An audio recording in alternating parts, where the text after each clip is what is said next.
محبت کے ساتھ الفت کے ساتھ قائم رہنا چاہیے. اگر کبھی غصے گرمی کی بات آئے تو نرمی کے ساتھ ٹھنڈے دل سے فیصلہ کرنا چاہیے.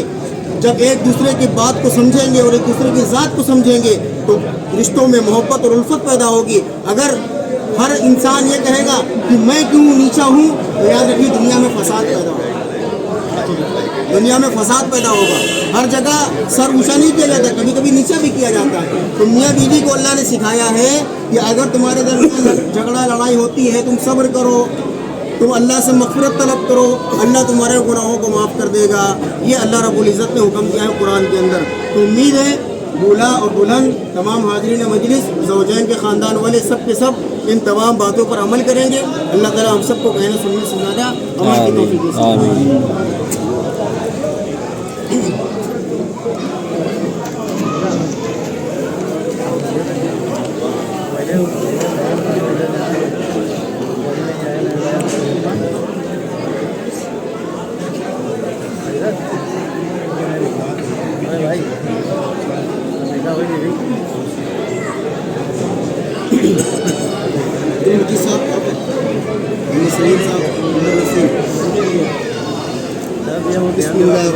دیکھیں بھائی,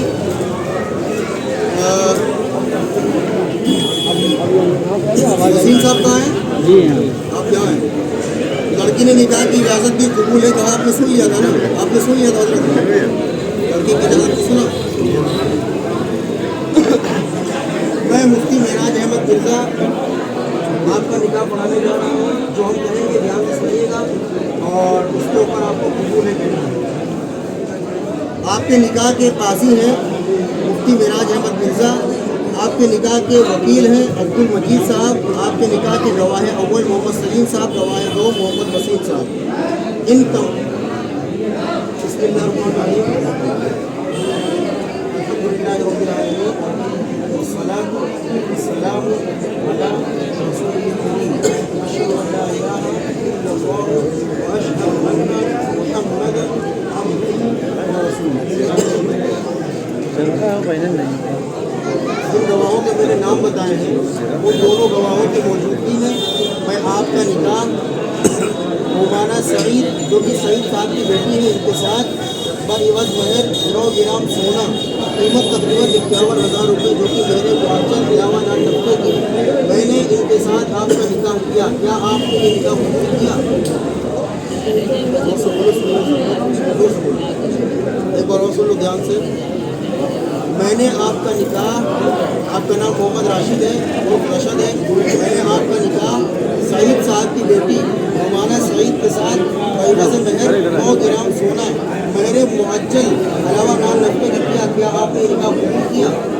کیا آپ نے رومانہ کو اپنے نکاح میں قبول کیا؟ الحمدللہ.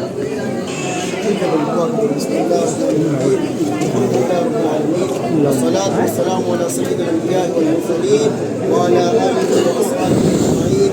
ربنا آتنا في الدنيا حسنة وقنا عذاب النار.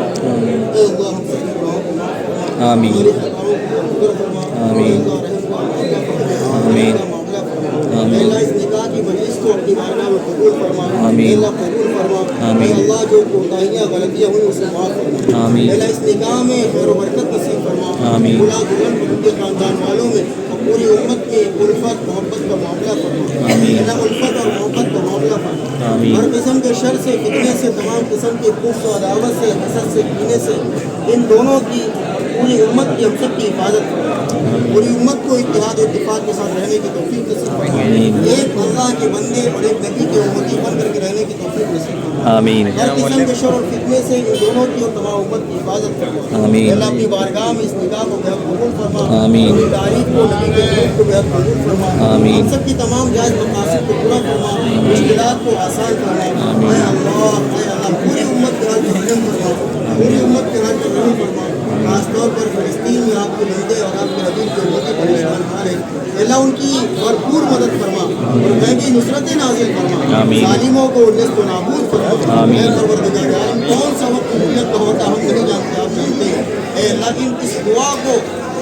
اس دعا کو صہیونی کے خلاف اور فلسطینیوں کی حمایت کو قبول فرما آمین۔ انہیں میں بھی نصرت نصیب فرما آمین۔ اللہ انہیں فتح یابی نصیب فرما آمین۔ ظالموں کو شکست دے کر ذلیل و خوار فرما آمین۔ اللہ دنیا میں بھی انہیں ذلت نصیب فرما آمین۔ آخرت میں ذلت نصیب فرما آمین۔ اے پروردگار عالم ہمیں اپنے نبی کے طریقے پر چلنے کی توفیق نصیب فرما آمین۔ نمازوں کی روزوں کی اور تمام احکامات الہی کی توفیق نصیب فرما تمام احکامات کو پورا کرنے والا بنا اے پروردگار عالم ہماری آپس کی رنجشوں کو ختم فرما آمین۔ اے اللہ بغض و اناد کو ختم فرما آمین۔ اے اللہ نفرتوں کو ختم فرما آمین۔ پوری امت کو بھائی بھائی بن کر کے رہنے کی توفیق نصیب فرما آمین۔ ہماری دعاؤں کو اپنے فضل سے اور اپنے پیارے حبیب کے قبول فرما آمین۔ صلی اللہ تعالی علی محمد محمد وصحبہ اجمعین رحمتک یا ارحم الراحمین۔ بھائی آپ لوگ